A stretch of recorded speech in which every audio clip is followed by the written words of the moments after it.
Alex Castaneda was shot and killed in Los Angeles in the early morning of August 18, 2012. A security camera on a nearby building captured video of the shooter. LAPD detectives John Motto and Julian Pear were among the officers who responded to the scene, where they learned from witnesses that one of the assailants had said F 18th Street and Salvatrucha, suggesting that the shooting was related to an ongoing feud between the Mara Salvatrucha MS-13 and 18th Street gangs. The detectives identified 13-year-old Art Tobias as a suspect after showing the video of the shooting to LAPD gang enforcement officer Marshall Cooley. Cooley had never met Tobias in person, but earlier that evening had seen photos of him when Tobias's mother, Helen Contreras, came to the police station to report her son missing. Cooley stated that the shooter in the video uncannily resembled the photos of Tobias. This identification was seconded by Officer Dora Bourne, another gang enforcement officer who had never met Tobias, but claimed to be familiar with him from photos. Detectives Motto and Michael Arteaga then went to Berendo Middle School where Tobias was a student. They asked Daniel East, a Los Angeles Unified School District police officer assigned to the school, and Roger Negro, a dean of the school, if they were able to identify the shooter in the video. At first, Officer East remarked that the person in the video looked large to be a middle school student, and said that he had a hard time IDing that person. After the detectives continued to press him, East eventually stated he thought that the person on the video was Art Tobias, but he noted Tobias was so much smaller in real life and had a different hairstyle. Dean Negro could not identify the shooter from the video. However, after leaving the meeting with the detectives, Dean Negro ran into Tobias, concluded he did resemble the shooter in the video, and informed the detectives of his revised opinion.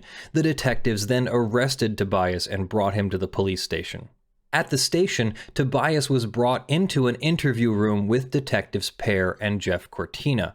After several background questions, the detectives began asking Tobias whether he was affiliated with a gang. Tobias admitted that his previous school had him on gang file for MS-13, but explained he was not actually in the gang. The detectives then asked Tobias a series of questions to determine whether he was sufficiently mature to differentiate right from wrong, pursuant to the In Re Gladys R standard from California in 1970. It was not until after these questions, roughly 20 minutes into the interrogation, that Detective Cortina finally read Tobias his Miranda rights. Tobias stated that he understood his rights. The detectives then showed Tobias the security camera footage of the shooter. Tobias asked, "Who is that?" And Detective Pear responded, "That, my friend, would be you." Tobias immediately and repeatedly denied he was the person in the video. When the officers told him that the shooting had taken place near downtown Los Angeles around midnight, Tobias explained that he had been miles away in Arcadia with a friend that night, and that his friend's mother had dropped him off at home before midnight. The detectives persisted in accusing Tobias of the shooting, falsely telling him, "Somebody gave you up." Then the following exchange took place. Detective Pear said, "Okay, well, you know what? We're here to speak to you to get your statement. Now, if your statement is that that's not you, don't worry. We're going to write it down just the way you said it. That's not..." Then Tobias interjects, "Could I have an attorney, because that's not me." Detective Pear continued, "But, okay, no, don't worry, you'll have the opportunity." Detective Cortina quickly jumped in with another question, and the interrogation continued with no further acknowledgement of Tobias's request for an attorney, even though the detectives had previously told him that he had the right to the presence of an attorney before and during any questioning. Tobias adamantly continued to deny he was the shooter. About 35 minutes into the interview, Detective Pear told Tobias, "Right now, man, you're looking at murder. Looks like you're going to get booked today for murder." Detectives Pear and Cortina then left the room, assuring Tobias that his mother would be in to talk to him shortly. But instead of Tobias's mother, Detective Arteaga entered the room 2 minutes later. Arteaga immediately pulled his chair close to Tobias and began questioning him in an aggressive tone. In an interrogation that lasted roughly 40 minutes, Arteaga lied to Tobias that somebody had given him up as the murderer, cursed at Tobias, told Tobias that by failing to confess, he looked like a cold-blooded killer, and brought up Tobias's mom multiple times. Arteaga opened the interview by telling the 13-year-old, "I just talked to your mom right now, okay? She's in there crying her eyes off. She's crying like a baby, bro," and later informed him, "Your mom's gone. She left crying." He also told Tobias that his mother had identified him from the video. Now, okay, I understand. And if you don't know, you should understand that police can lie to suspects. It's actually something I disagree pretty strongly with. If a suspect lies to the police, that's a criminal charge right there. Lying to the police, and obstruction of justice, sometimes perjury if you're under oath, making a false statement. But if the police lie to you, that's completely okay. Now, it's unclear how much of a lie this is, because the court does continue and say that Tobias's mother had in fact identified him as the person on the video, but she later recanted the identification. Arteaga continued the interrogation, calling it effed up and effing pitiful that Tobias was going to drag his mom into this by forcing her to take the stand to testify against him. So there's probably the big lie, because she wasn't going to take the stand to testify against him. Over the course of this extended interrogation, Arteaga repeatedly told Tobias that the court would take into consideration his young age, but that he would lose that goodwill and likely receive a harsher punishment if he continued to lie about not being the person in the video. As Arteaga framed it, "You're 13 years of age. Do you think they're going to throw away the key on you? No, they're going to try to get you some help." Now, there's another lie, because we know that they later sentenced him to 25 years, which is effectively a life sentence. Most life sentences are 25 to 40 years.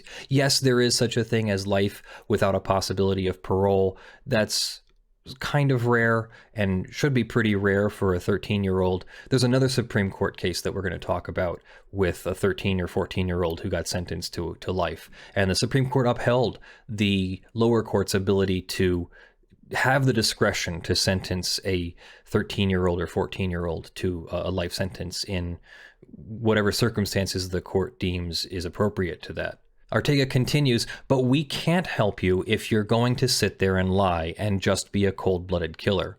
As the interview went on, Arteaga pressed this point harder, insisting, "You're full of shit. And when this case is presented to a district attorney's office, they're going to see you're a cold-blooded killer."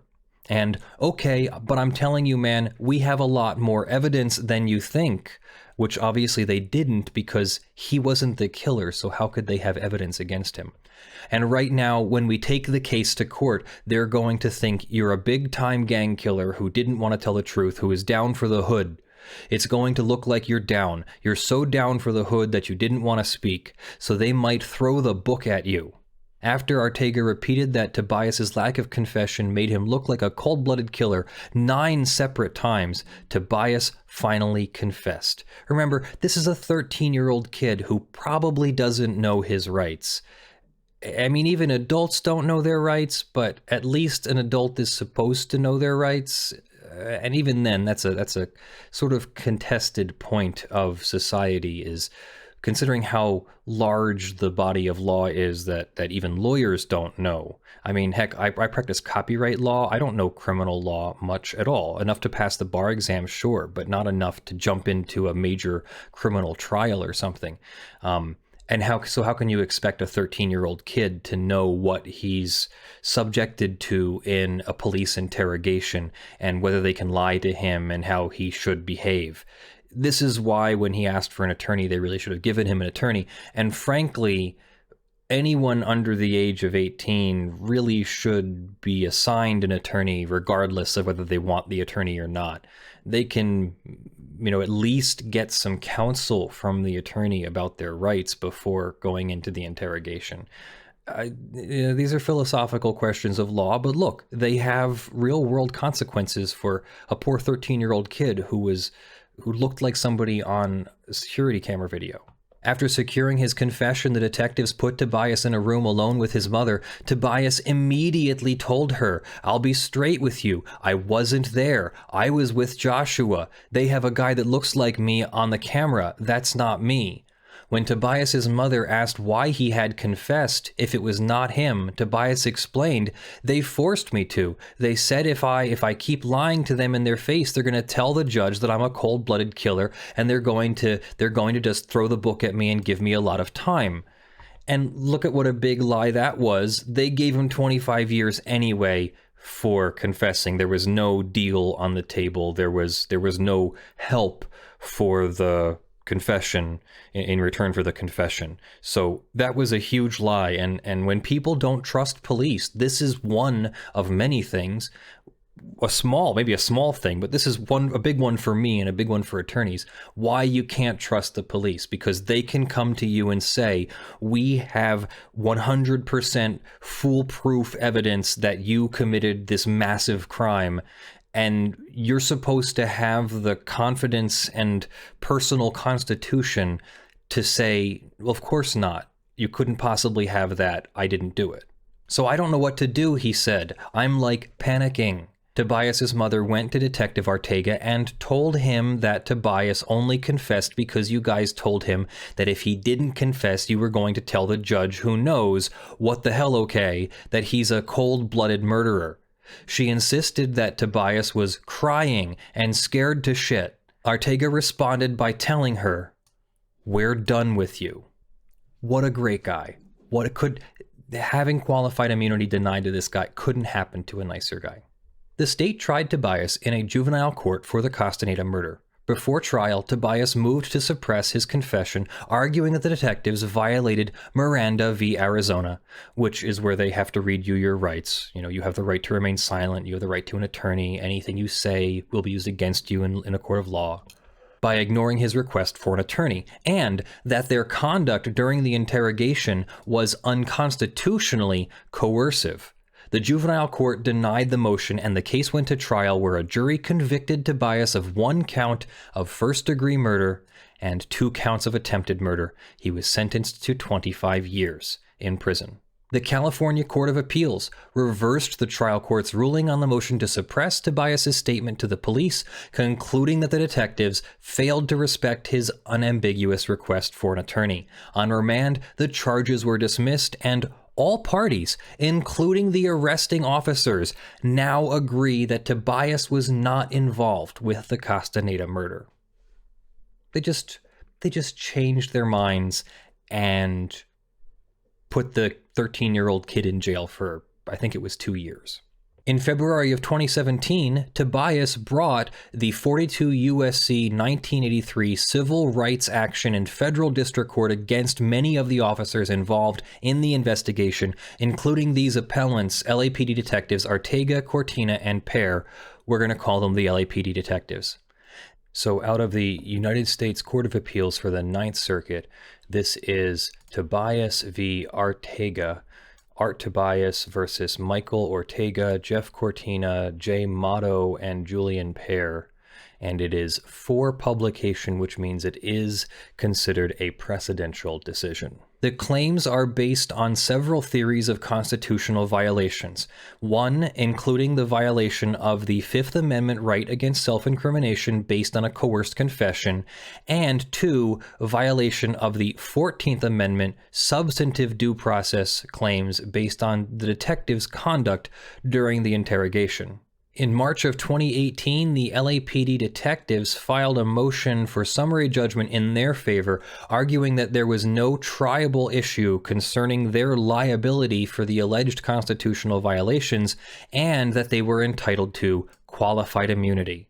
The district court denied the motions, denied qualified immunity, because the rights in the context of this case are so well established that law enforcement officers must be deemed to have knowledge of them. Defendants fail to establish their entitlement to qualified immunity. So the short version of qualified immunity is that officers acting in their capacity as officers, so not just officers because they're officers, but officers when they're working as officers on duty and within the scope of their employment, they have immunity from prosecution, from private prosecution. You can prosecute the police department if you meet the standards for all of that. The police department itself doesn't have qualified immunity, but the individual officers have immunity from prosecution so long as they were acting in the scope of their employment and they weren't violating a well-established or clearly established law or legal precedent that they would have known they weren't allowed to do. So, for example, taking the George Floyd situation, it should be fairly well established and clear that you can't kneel on a suspect's neck for 8 minutes while they pass out, etc., etc., etc. That should be clearly established that that's a violation of that person's constitutional rights. But what if you temporarily put somebody in a chokehold in order to restrain a struggling suspect, and you only do it for the time necessary to get the person restrained, and then you immediately release? Is that a violation of the rights? Well, maybe that's not so clearly established, and so the officer would probably have qualified immunity if a law was not so clearly established, or a constitutional right or a legal precedent was not so clearly established. And this is a contentious point of law right now, because different courts around the country, different appeals courts, there are 13 circuits, the different appeals courts all have different definitions of how clearly established a law needs to be. Sometimes they say that it actually has to have been direct legal precedent. Other times it has to be within the realm of legal precedent. It has to be within the spirit of the legal precedent or constitutional right or law. So we're always looking for more definition, and I think there should be much better definition so that qualified immunity is really only given to officers who truly deserve it, as opposed to protecting officers who clearly went outside it. The LAPD detectives then appealed the qualified immunity denial based on the alleged violation of the Fifth Amendment by use of the confession that was taken in violation of his Miranda rights, Tobias's Miranda rights, and the violation of the 14th Amendment right to substantive due process because the interrogation techniques shocked the conscience. And so the court goes into the actual law of qualified immunity. Officers are entitled to qualified immunity under 1983, so the Civil Rights Act, unless 1, they violated a federal constitutional right, and 2, the unlawfulness of their conduct was clearly established at the time. A right is clearly established when the contours of the right were already delineated with sufficient clarity to make a reasonable official in the defendant's circumstances aware that what he was doing violated the right. Courts must not define clearly established law at a high level of generality, since doing so avoids the crucial question of whether the officer acted reasonably in the particular circumstances that he or she faced. Therefore, while there does not have to be a case directly on point, existing precedent must place the lawfulness of the conduct beyond debate. The district court correctly denied qualified immunity on Tobias's claim that the LAPD detectives violated his Fifth Amendment right to counsel by continuing his interrogation after he requested an attorney, and then using the resulting confession against him in a criminal case. So, yay! He at least gets to breach qualified immunity for the violation of his right to counsel. If a suspect requests an attorney during a custodial interrogation, he is not subject to further questioning until a lawyer has been made available. This request for counsel must be unambiguous. So there's the standard, unambiguous. Although a suspect need not speak with the discrimination of an Oxford Don, he must articulate his desire to have counsel present sufficiently clearly that a reasonable police officer would understand the statement to be a request for an attorney. Whether a suspect unambiguously requested an attorney is an objective question. Tobias's statement could I have an attorney because that's not me, was an unequivocal invocation of his right to counsel under clearly established law. The Alvarez v. Gomez case in the Ninth Circuit from 1999 found that the request, "Can I get an attorney right now, man?" was unequivocal. Wasn't there the lawyer dog case? "I want to get me a lawyer dog." That would be an unequivocal invocation of a right to counsel. That was the problem with the lawyer dog case, because the court in Louisiana, the Louisiana Supreme Court, said that he wasn't asking for counsel because he was instead asking for a lawyer dog, which is obviously and objectively not what he was saying. That's the same, get me a lawyer, dude, doesn't mean I want a lawyer, dude. It means I want a lawyer, comma, dude. I mean, this is a pedantic level of this is a pedantic level of pedantry. This is a pedantic level of obstruction or obtuseness on the part of the Louisiana Supreme Court. And the Ninth Circuit is not the Louisiana Supreme Court. So these are different courts, and you can see how we get different decisions here. The judge in that case said, if a suspect makes a reference to an attorney that is ambiguous or equivocal, the cessation of questioning is not required. In my view, the defendant's ambiguous and equivocal reference to a lawyer dog does not constitute an invocation of counsel that warrants termination of the interview, which is absolutely ridiculous and made the Louisiana Supreme Court a laughing stock of the country back then, because obviously the man was asking for an attorney. There is no equivocation or ambiguity. He wasn't asking for a dog that's a lawyer. Are you kidding me? Do the Occam's razor. What's the simplest explanation? The man was asking for an attorney, and he calls people dog. Hey dog, how's it going today? Hey dude, how you doing? Isn't somebody calling somebody an actual dog? And the Louisiana Supreme Court knows that. They were being obtuse and difficult on purpose. Back to our story. Can I call my attorney was also considered unequivocal. Can I talk to a lawyer is unequivocal. Tobias's initial question, could I have an attorney, differs from the initial question in the other cases in two respects. He used the word could instead of can. He asked to have an attorney rather than talk to one. This difference is immaterial. In the Seventh Circuit, they found that there's no real difference between can I get a lawyer and can I have a lawyer. I can't believe these things have to be adjudicated. If someone asks for a lawyer, they've invoked their right to counsel. There is none of this. This is intentional, that courts and prosecutors and officers would try to read into these requests for lawyers for technicalities that they can use to get out of them. And again, I turn back to, why do you think people distrust police when they're doing everything in their power to undermine your ability to even have a basic defense?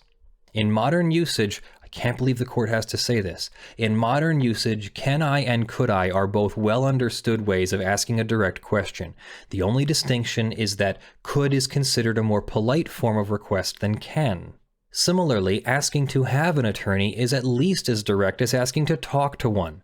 The second half of Tobias's statement, because that's not me, does nothing to undermine his initial question, making his request, when taken as a whole, even less ambiguous than the conditional request found unambiguous in the Smith case.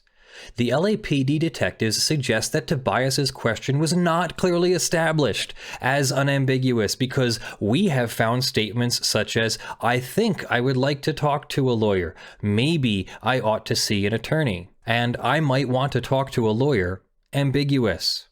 So don't equivocate. Should I talk to a lawyer? Maybe I want to talk to a lawyer. Might I have a lawyer?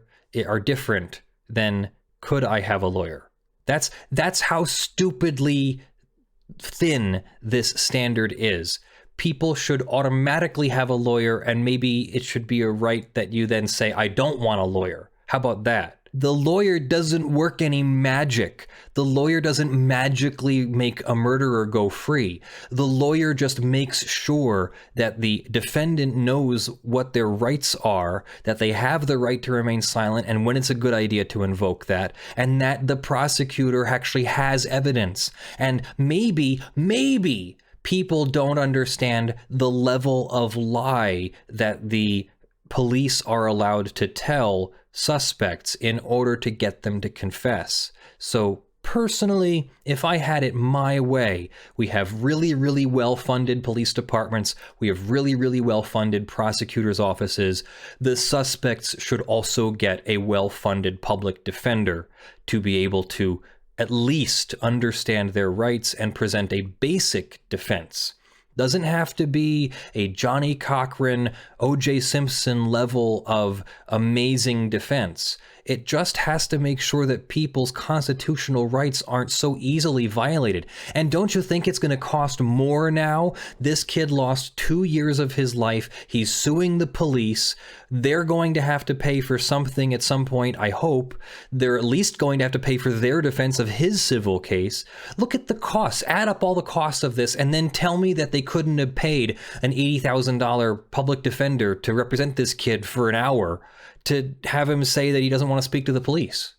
Could have avoided all of this, the huge violation of this kid's right. And is this kid ever going to trust police ever again in his entire... I don't think he trusted them to begin with, but do you think that he's trying to trust anybody now? No, he's probably an enemy.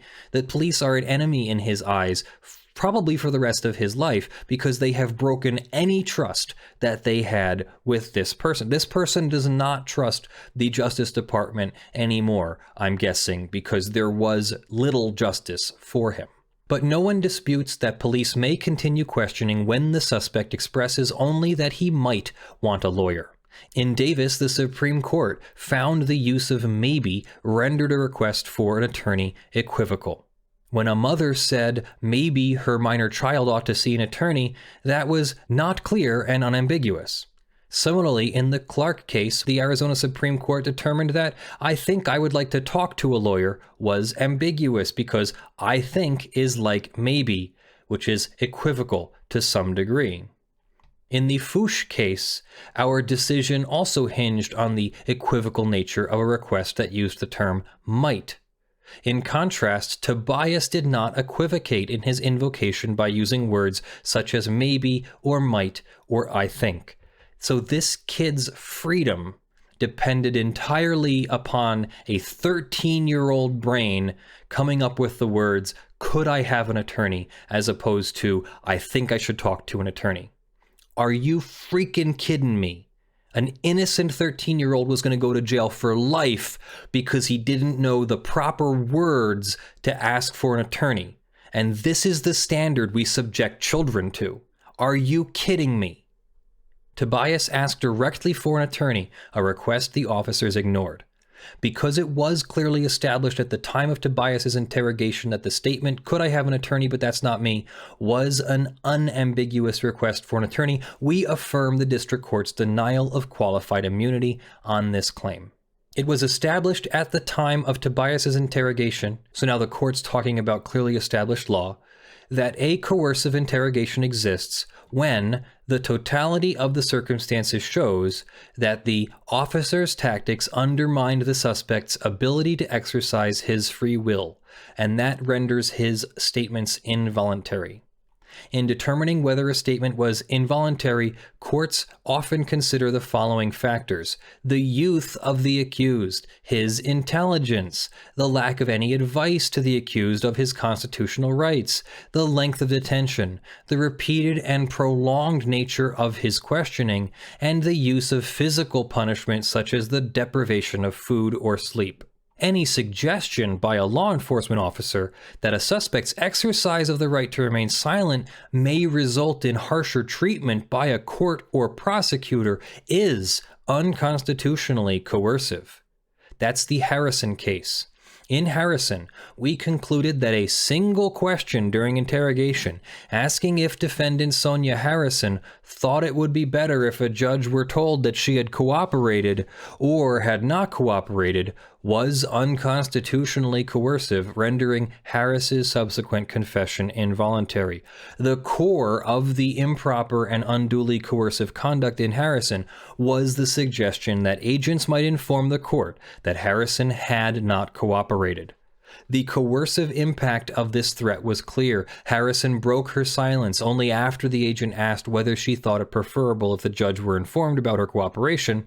The first thing she said was that she thought it would be better if she talked to the agents, and they informed the judge that she had cooperated.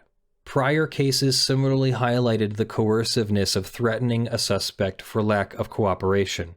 Threatening to inform the prosecutor of a suspect's refusal to cooperate violates her Fifth Amendment right to remain silent. Threatening that a suspect will receive less favorable treatment for exercising his rights is so coercive that it always risks overcoming the will of the run-of-the-mill suspect. Accordingly, in Harrison, we set down a bright-line rule. There are no circumstances in which law enforcement officers may suggest that a suspect's exercise of the right to remain silent may result in harsher treatment by a court or prosecutor. Under this clearly established law, Detective Arteaga violated Tobias's Fifth Amendment rights with his repeated assertions that the court would consider Tobias a cold-blooded killer and might throw the book at him if he did not confess. The LAPD detectives attempt to distinguish Harrison by arguing that Tobias was told he would be treated more harshly for affirmatively lying about his involvement in the murder rather than for failure to cooperate. But anyone in Tobias's shoes would have understood that Detective Arteaga considered anything less than a confession to the murder as a lie, because all of Tobias's attempts to deny the accusation were met with statements such as, "You're full of shit," and "the bottom line, whatever you said, you were there." In other words, in the context of this particular interrogation, any threat that Tobias would be treated harshly for lying was no different than a threat that he would be treated harshly for refusing to cooperate by confessing. Exactly the type of threat that we have previously held to be categorically impermissible. Detective Arteaga also directly commented on Tobias's silence, and thus his right to remain silent when he told Tobias, "It's going to look like you're so down for the hood that you didn't want to speak, so they might throw the book at you."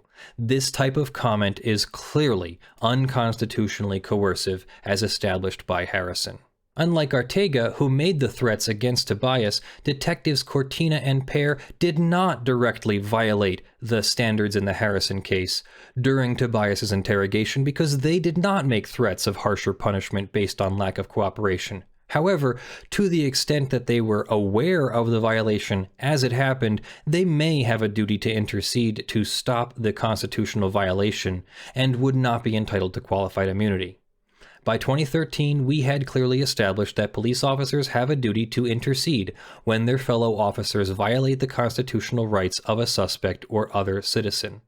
Wow, so that went as far back as 2013, that police officers in at least the Ninth Circuit have a clearly established duty to intercede when their fellow officers violate the constitutional rights of a suspect or other citizen. So that's good. There is a Carriol's Law. Remember Carriol's Law? We made a video about it. There is a duty to intercede in the Ninth Circuit, which is the West Coast.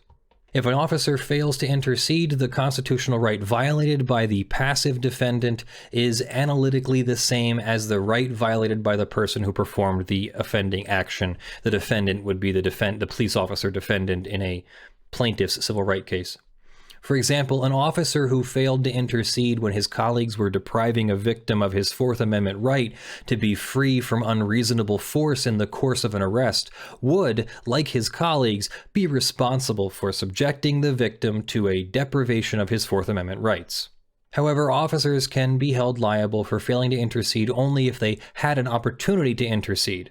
Tobias submitted evidence that there was a viewing room just down the hallway from the interrogation room where officers could watch a video feed of the interrogation. Detective Pear also re-entered the interrogation room after Tobias confessed without being called in. It is plausible that Cortina and Pear watched Arteaga's questioning and were aware of his violation of Tobias's Fifth Amendment rights as it occurred. Because neither side presented evidence as to Cortina and Pear's involvement in this interrogation, we remand for the district court to consider in the first instance whether there are material facts in dispute as to Cortina and Pear's liability for Arteaga's actions. Next, a person subjected to a coercive interrogation technique can bring a substantive due process claim under the 14th Amendment. Why the 14th Amendment? Just bear with me for a second. The Fifth Amendment right of due process applies to the federal government. We're talking about police officers employed by the state here, the state of California. So the Fifth Amendment wouldn't apply directly to the states, except that the 14th Amendment did incorporate the Bill of Rights against the states. So now your First through 10th Amendments apply directly to the states. And next, they're going to use this phrase, substantive due process. There's two parts to due process. Due process is your right to the due process of law, the process of law, the procedure of law that is due to you, your right to remain silent, your right to a fair adjudication, a fair trial before a jury of your peers, a right to procedures like an arraignment and an understanding of your charges, and a right to an attorney. These rights are procedural and they help guarantee a fair trial. You also have substantive rights under due process, which are also embodied in your right to a fair trial. But many of these rights are unenumerated in the Constitution. They are identified through case law, and they include your right to life, liberty, or property, which can't be deprived without due process of law. Your right to participate in the political process, voting, association, free speech. The rights of discrete and insular minorities. Your rights enumerated in the first 8 amendments.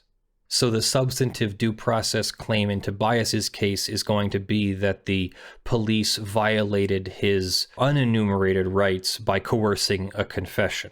The court goes on. The substantive due process standard requires showing that an officer engaged in an abuse of power that shocks the conscience and violates the decencies of civilized conduct. The Supreme Court has described police torture or other abuse as the type of claim cognizable under the 14th Amendment. However, police conduct need not include physical violence to violate substantive due process. Psychological coercion is sufficient. It has long been established that the constitutionality of interrogation techniques is judged by a higher standard when police interrogate a minor. We have found psychologically coercive interrogation techniques shocked the conscience in 2 cases with facts similar to this one. In the Crow case, police interrogated 3 14 and 15-year-old boys, Michael, Aaron, and Joshua, regarding the murder of Michael's sister. The officers questioned Michael on 4 occasions, with one session lasting more than 6 hours. After Michael repeatedly denied any involvement in the murder, officers falsely told him that they found blood in his room and had lifted his fingerprints off the blood stains. The officers tried various means to get Michael to confess, including, in what proved to be the most effective tactic, saying that he would get help rather than go to jail if he confessed. Eventually, Michael falsely confessed. In concluding that the officers' interrogation techniques shocked the conscience, we emphasize that the suspects were minors and that the officers isolated and subjected the boys to hours and hours of interrogation, during which they were cajoled, threatened, lied to, and relentlessly pressured by teams of police officers. This amounted to psychological torture. In Cooper v. Dupnick, we found a cognizable substantive due process violation where officers deliberately ignored an adult suspect's repeated invocations of his right to counsel, isolated him at the police station, and subjected him to hours of verbal interrogation where he was hammered, forced, pressured, emotionally worn down, stressed, and infused with a sense of helplessness and fear.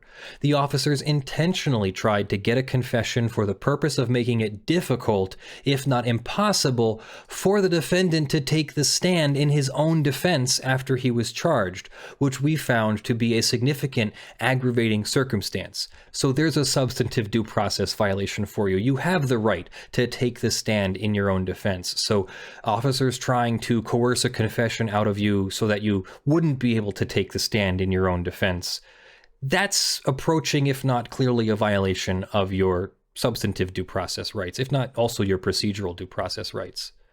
The facts of Tobias's case share much in common with Cooper and Crow.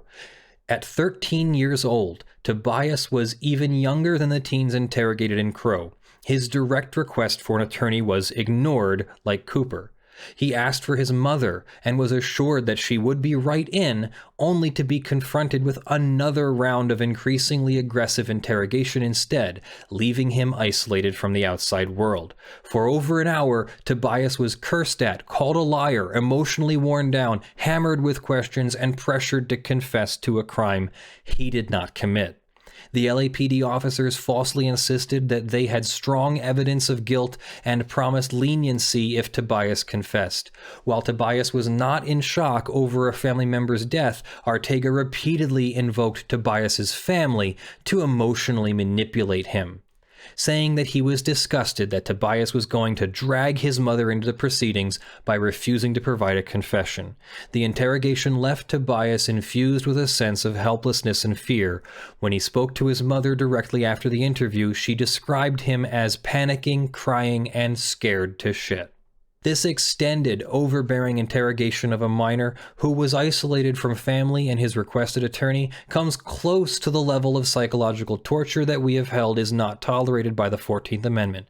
However, Tobias's interrogation falls short of the behavior in Cooper and Crow in one main respect. Unlike those cases, Tobias's mistreatment lasted under 2 hours.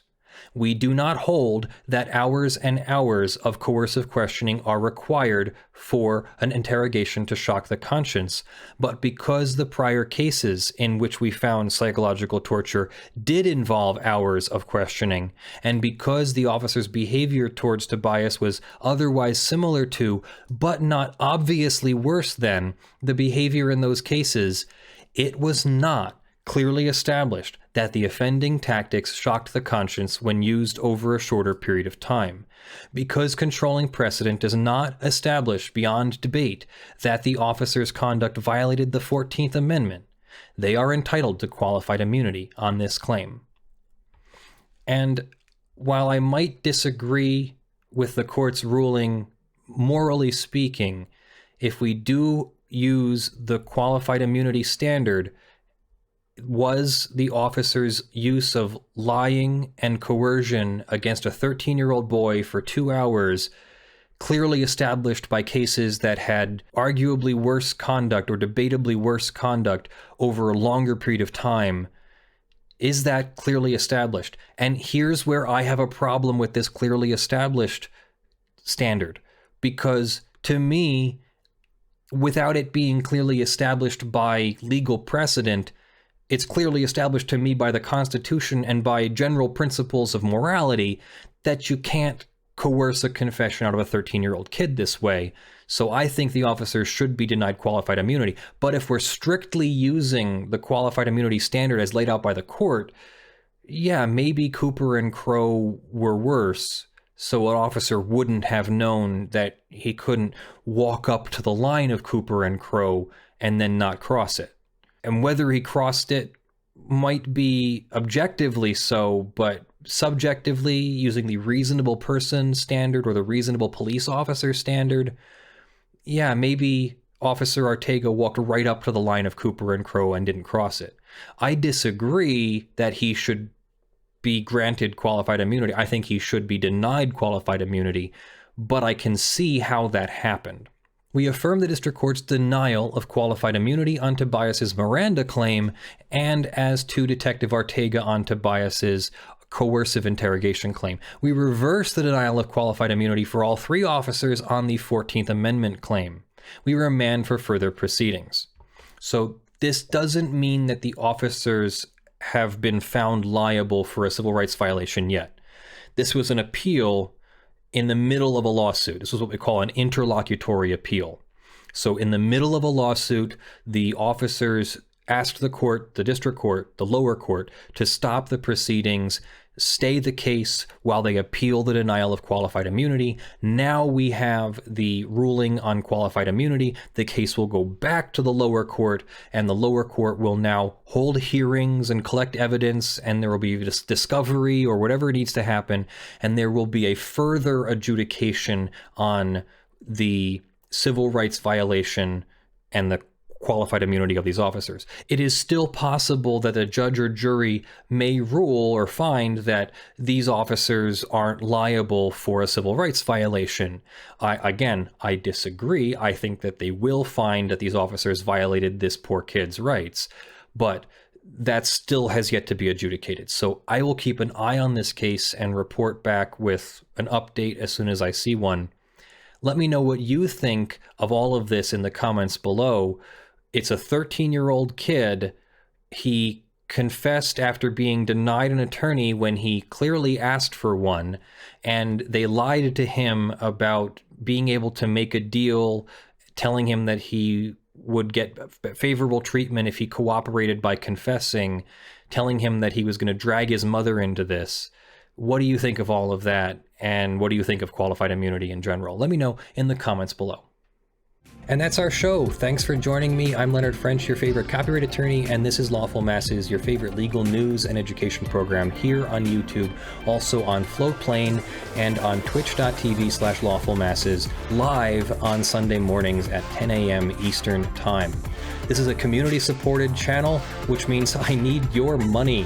It takes time and effort to make these videos, and in order to make room in my life, I need to also have support. So I really appreciate your support on patreon.com/ljfrench or sponsors.com/law.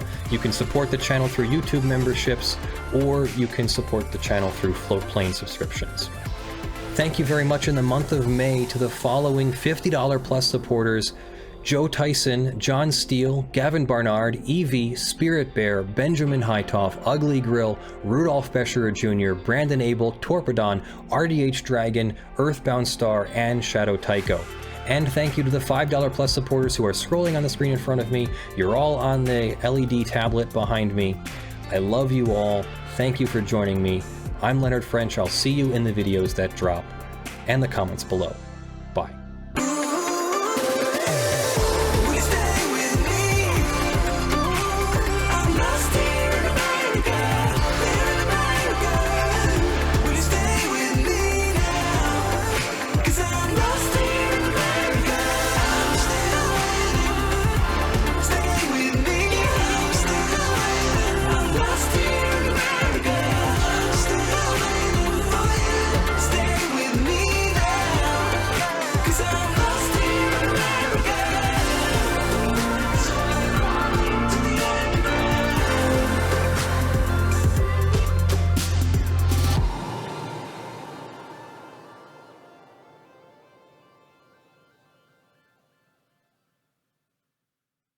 The detectives then asked Tobias a series of questions to determine whether he was sufficiently mature to differentiate right from wrong.